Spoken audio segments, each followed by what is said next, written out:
Kanina tinanong kita kung may na-insulto na ba sa'yo. May binanggit kayo, may-ari ng bahay na shootingan nyo sa Korea, no? Although hindi kayo nagkaintindihan kasi tas galit na siya tapos parang thank you. Yan. So siguro kala niya pinaglalaruan mo siya. Pero meron kang binanggit na meron din dito sa Pilipinas. Celebrity ba? May napikon na ba sa yung celebrity? Parang may napikon na sa akin. Actually, nakalimutan ko talaga, hindi ko lang maalala. Pero parang meron sa akin na parang nag-underestimate sa akin. Kailan to? Nung bago-bago ka? Hindi ko naman mag-blame kasi mukha din naman ako nga dyan. Nung bago-bago ka? Bago-bago ko ng pag-isa. Kasi yung... Paano pag-underestimate sa'yo? Sa Araneta yun eh. Oo. Tapos pa doon ako sa dressing room na yun. Tapos sa dressing room na yun, nakalagay na parang per cubicle kami, dumating siya. Oo. Pero sobrang bait na yun eh. Sobrang bait na yun talagang...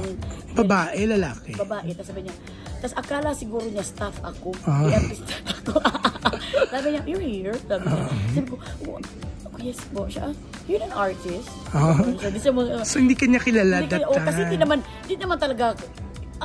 accepted ko naman talaga yan. Kung sino nanonood ng PBB, yun na makakilala sa'yo.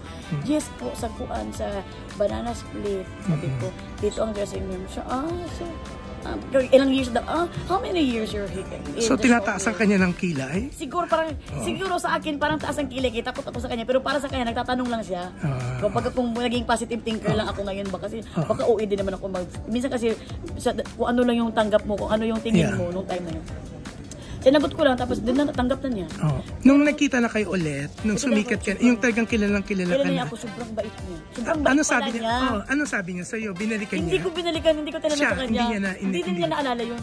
Hindi niya naalala yun na ginanon niya ako. Pero hindi ko na binalikan kasi pas naman yun. Pero natawa talaga ako na pwede palang mag-isip ka ng masama talaga pag tinanong ka ng gano'n. Kasi takot kasi ang late din ang tingin mo sa sarili mo. Pero kung hindi ka mag-isip ng masama, wala din naman.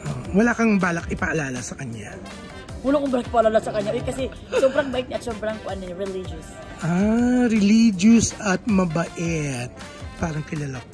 Hindi, wala dyan sa mga isip no. Malayo siya kasi hindi niya sa may isip na nasa showbiz siya ngayon. Singer siya.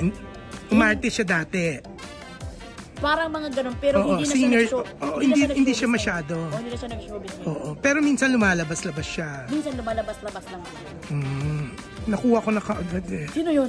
Gusto mo sabihin ko? Ay, wag mo sabihin sa TV. Hindi naman, baka mamaya na pag-off ito. Pero, oo nga, mabait nga siya. Sa akin nga, na-ano ko sa kanya na mabait siya sa akin. Pero may mga na-victimize na siya before. Grabe naman to. Pero, ano lang yata siya, parang prank siya. Parang, kasi binati siya ng isang actress. Hi, tita! Are we relatives? May paling tita. So, miss na lang. Kuha ko kung sino siya.